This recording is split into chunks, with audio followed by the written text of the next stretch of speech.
braso se anopa no sian kasebo ye jebrem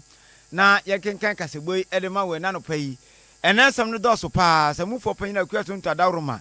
nene wode nsem no nyina de ama me se me kenkan enfama wo ene anopa yi na enensem no nya fifire nu anu a ye jem kogu mu asantemantemu eno ne abusia 96.5 sanso na radio 360 90.1 ena anopa yi fa kasebo bi ede ama yen ukopie mu ewo nkokwa a pepa na ase wono no mbutu agu 96.9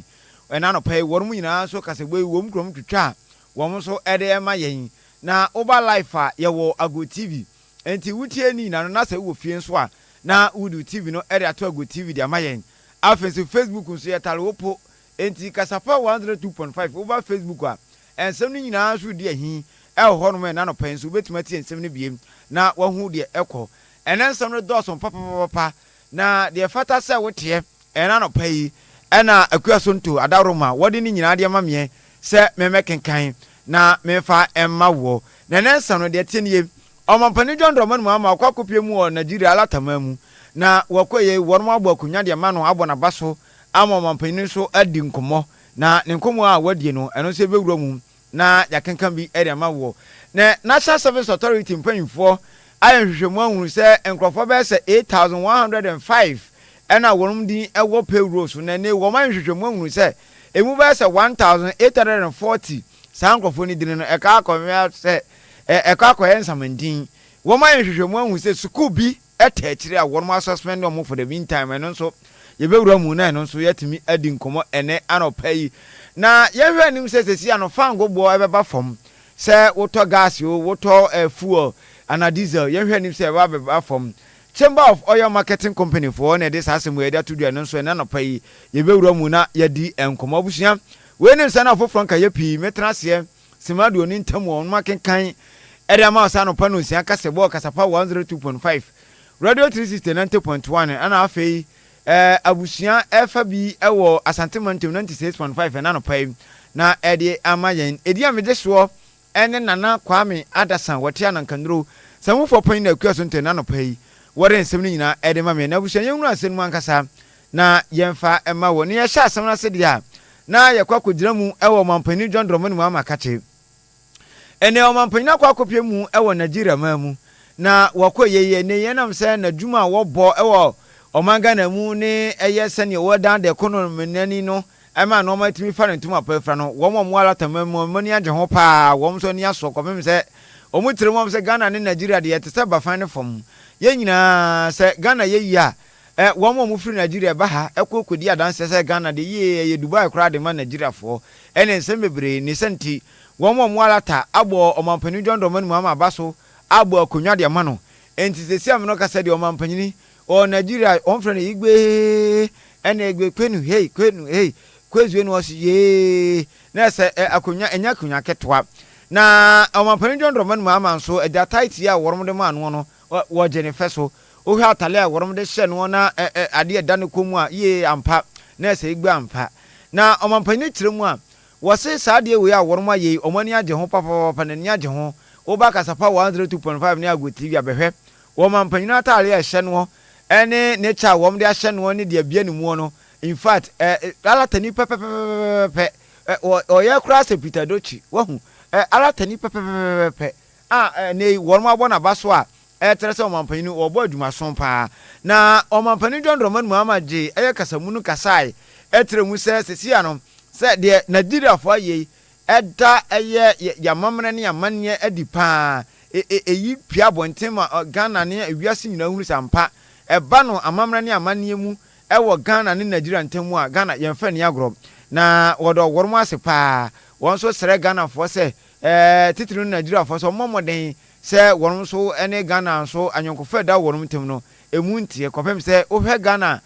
Nigeria fo bebre wo ha okọ Nigeria so Ghana fo bebre wo ye nyina no yakwese nuafo akwese Barcelona ne Real Madrid Clasico ne nyina ebo enti obesere se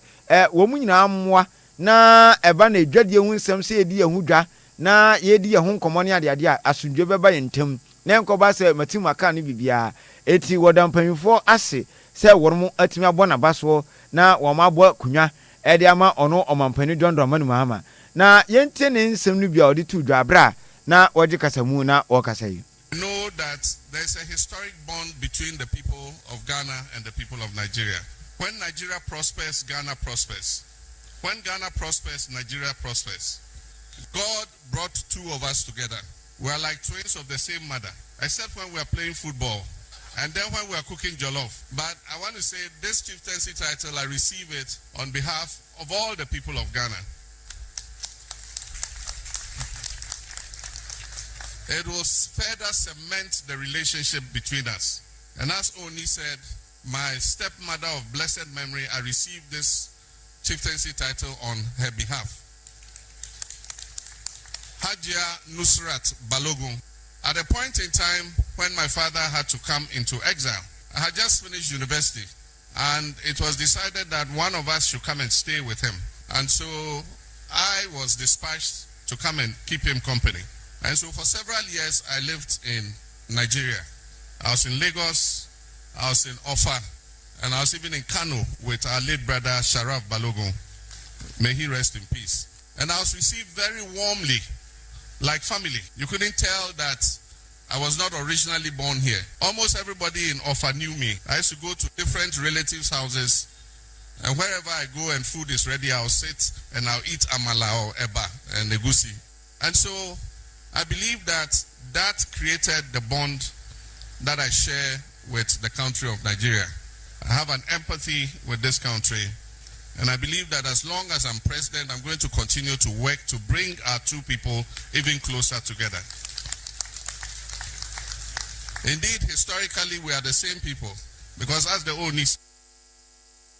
Olubayatini Kenya wampani dondo menu mamantini samwadi tujano no. Wase Ghana ene Nigeria no ye nyina ye pe ye tese nuafo no ane mumade mienu ene tete ye ntem se ye bobo a ene ye nya nuasem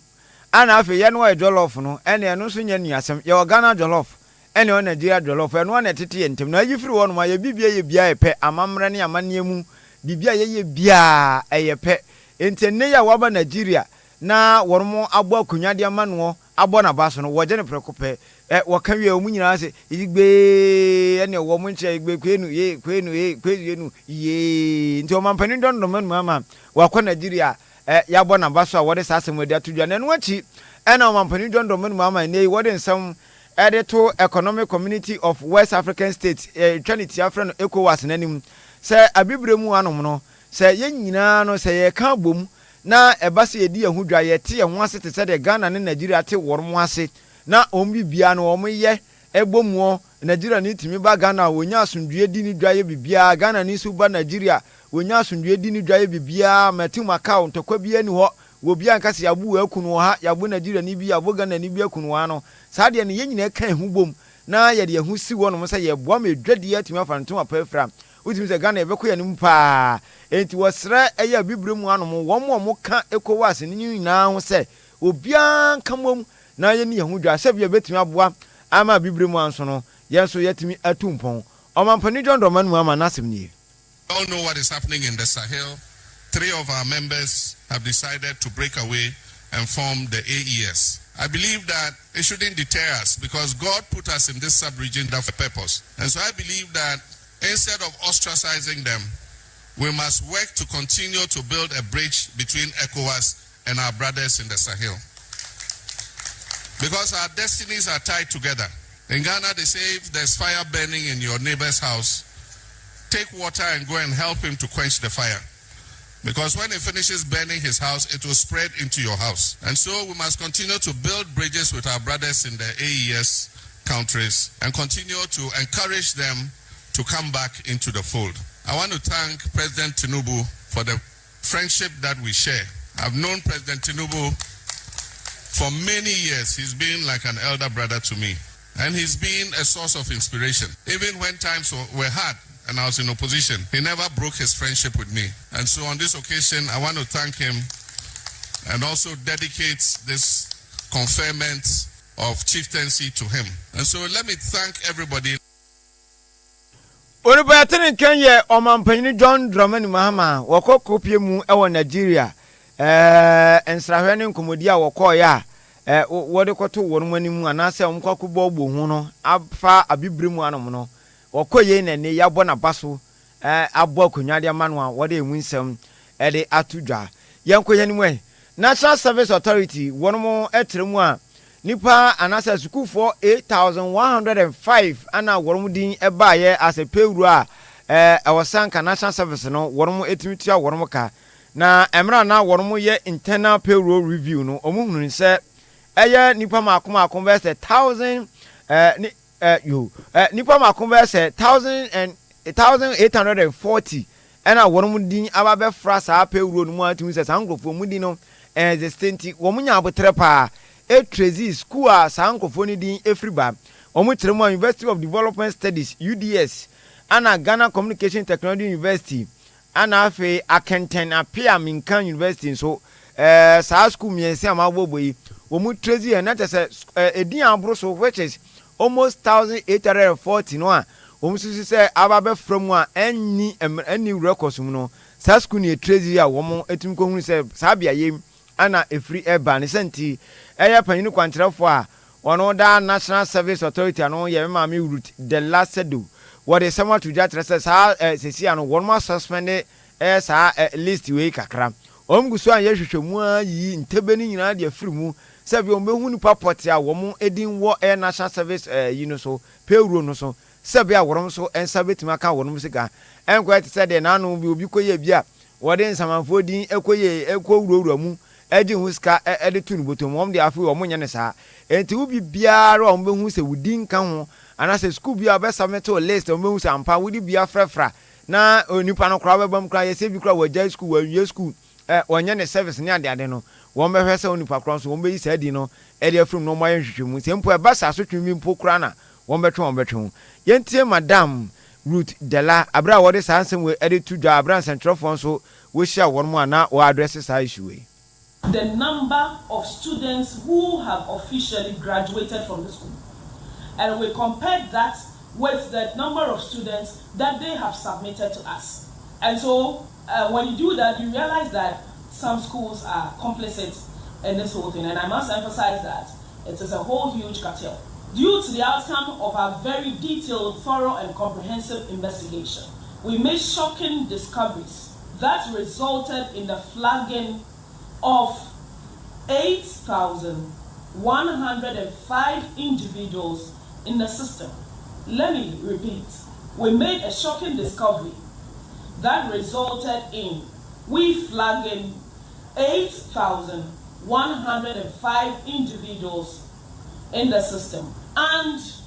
1,840 individuals have been completely suspended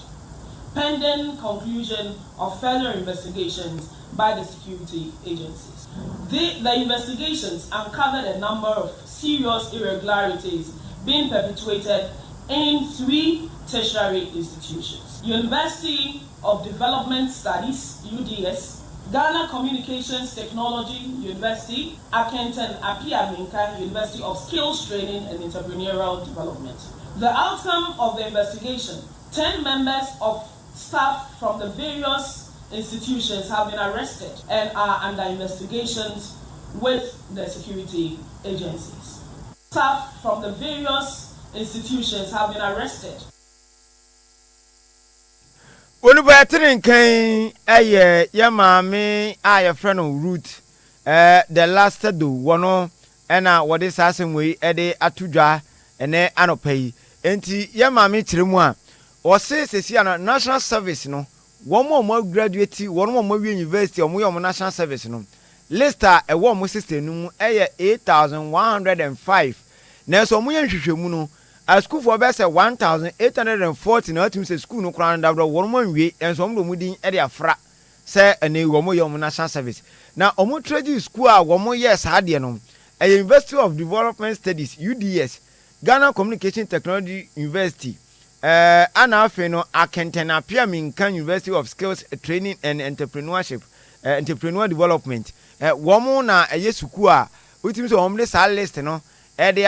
omde sa di ni bia ba be frefra de wono ntia nam so kra ma teachers woni bi wono kra ya chechire wono a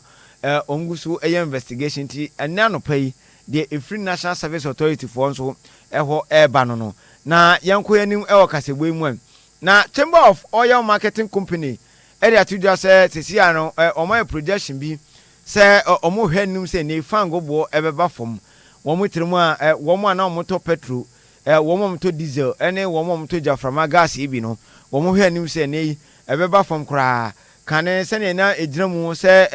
auto petrol na ejiramu hama bu pamiensa atiripo aduowotwe nkrono no ene yeso hwan aba hama bu pem baako atiripo ensia aduosia nan ena afen so diesel die na ohama bu pen aduanan atiripo eya aduonu enkron eno so ba fom ohama bu pen mienu atiripo aduanan mienu ana afe jaframa gas yi na ejiramu ohama bu pen mienu atiripo adunsia esi eba so ewo ohama bu pen ba kokora na sade we ade say projection worma ya ene omne to ewiasa fa na nyina anim titiro ne Ghana for say ye hwe anim say afefo fro besimu no wo hwe afango bo ebeba so ebeba fom womom to petrol womom to diesel gas ne bibia no ni nyina betima ba fom na etimi aboa ama Ghana so economy no so etimi afa ne ntoma pa e de afra na yenkonkopie mu e western regions ma na municipal chief executive wo eye Nzema East wo eye Atoyamantem Hilbert Kua Dixon wore nsem atudwa se na no mentem wase man ho so wo azim patam won mo a mabuna wormo ho ene jazz mining company wormo de esi ani no na nya fedi agoro ene watrim se sade na ekọ no wo condemn kra enya mena kwan so anya se enya kwan papa so enam so kra mani akra wadi mfie dumiensa wato na nanom wanse do ya de se ha dwen papa wo mo propra ne kasa hodo a wormo se ni nyina no enya de se betima boa wo se sade we no empanfo anfa wormo ne na nsi fom na wo mo ntua se kam yakose Ghana no eya ba be ye mmara bi akwa ya mammara bi eda ho no a emaburu sori ye no a mo bufu ye na mo hye police for dan emaburu sori ye na no mo mpanfo oku emaburu sori ye no a na mining company wo no mo ku na wo mo hyehye cars no mo propro mo kunkun krofo ne ade osesa de we no nei wo de sa report nyina da koma police for se omunye hwehwemu wo mo asabem producer emaburu ntitru wo mo esori wo mo na so fa mrade hye worom nsam na sa abonofo sam no sa sabio empanyin sam no sa ade a ensam fra worom timi ye empotamu ma nam so ema akora wadi mfie dumiensa wato na nanom onsa dum ebi mo propra wo ma hyehye cars ne ade no apolice fo hwe na omoye mu hwehwemu pa na obia ne ho bom mu bia no omoye so mbetene no na afi o matimi atwena so honorable Dixon ne nsam odi tu dwabra na woni central fo so edi nkomo no yente ne nsam no bi na afi no yentoa kasebo no eso. Tell me what has happened because when the next day I went there and pay what I heard, it is avoidable. They can avoid it so easily. I don't know why they decided to take the law into their own hands and it escalated to the extent of losing a life. And I condemn what the mining company did. They shouldn't have even mounted a barrier in the first place. But the truth is this: when we went there last Sunday, you see pits. They have mined there. That pit is an old pit. It's not from that company. That was the pit that we wanted to reclaim. It's an old pit. So I don't know whether we saw their structures. So within that, we see between 25th up to now. So I can see that they were preparing to mine in the area and this incident happened. So people should not say that I have not acted. No, I have done that even before they went there. My brother. Let me speak to the deceased mother and the family, and I console with them. And when I went there yesterday, the community told me their people has been arrested, and they are pleading to me that they know it was as a result of the death of the boy that warranted their anger to act. But as of now, I am waiting for the police to give me the cause of the escalation. So when the police give me these reports, that's where we can see how to help our brothers who have been arrested. Honorable Kasawe yape ena afi no abusia wormo de hye atona no nse do metra akra wadi mfie dumiensa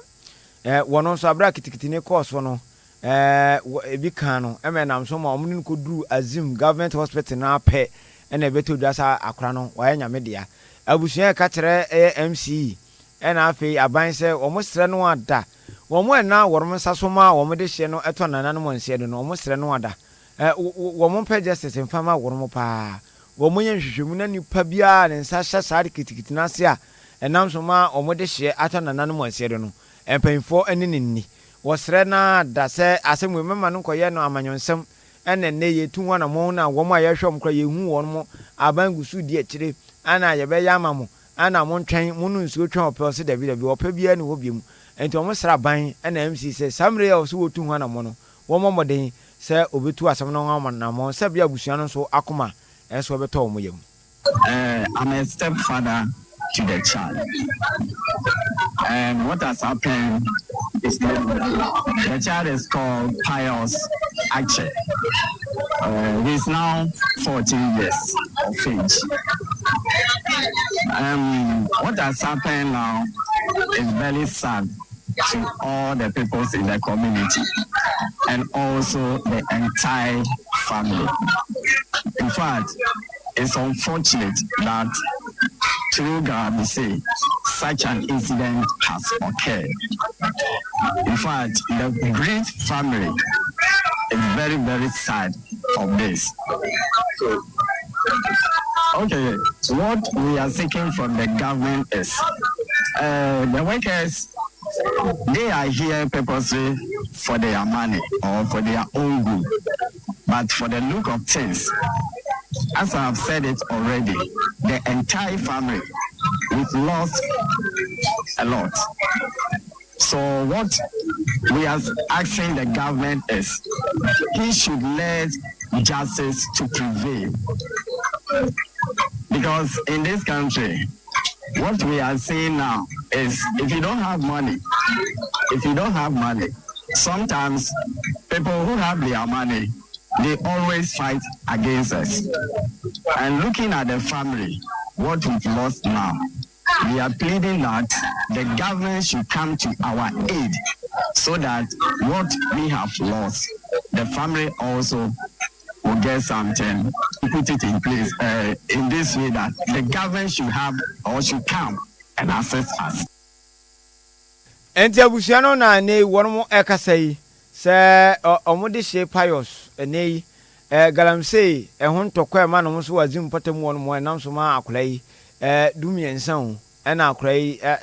wokwakowu a eya abusian kra ya papa enei womode asem atu dwa tere se aban no hwe na afi no wontimi entu ho na mo na eno so entimi emwa se bia wono so betimi enya eye justice bia na se womo so betime hu womo a 7 producer womo so etimi di sanya mbransem no enti womo da to MC anim se MC wo hwe na omwa na afi no sa de course no womo di sanya mbransem no nyina no wo hwe na ontu hu anamo emfa ema yen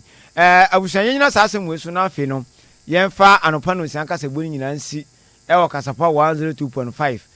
hana onya asem no bi etiye sa so na radio 360 90.1 so nsem no etwa no wo no mo ato emantem kro takrade abusuan fa bi wa santimantem kro kuma se san so na go 96.9 eso na wo nkokọ na no pen so kasegbe wo mo so fa bi onya bi hwe live wo Facebook na Kasapa 102.5 ago TV so na no pen nsem no nyina bi so ene na mo no mo an so yetimi de ema wo Selina Daruma ne woni ye ne nam frama mu a ne nsem no so utimi atibie sabre braso sports atom baba betena se na fa gude mu nsem no wono so de atudwa na chane so se Kasapa se na no pa ye cheuska enti bomode a se na no pa ubedi sika na wonso ode gu botomu ode abayan se ukra Vodafone ana se MTN na eno ano no wodam enti wo bo star 423 hash star 423 hash option 1 na wasarete Kasapa no obisa se wo to sen take it no ye 5 series na emom no meme che unkran se mia 7 show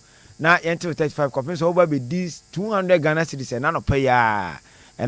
unya to ye no a number no nya beto system so krudo eno ano no na ye chiuske na no payi na so atime nyeska e da show botom ti bo star 423 hash star 423 hash option 1 Kasapa na wabisa se dodo se na woto wo de mia ayi 7 show mame na eno so tim nyesika fagu botom na bibia so entimi enkoso wano emfama abusia me soro so na the sports atom de agudie mu nsem so de abrɛw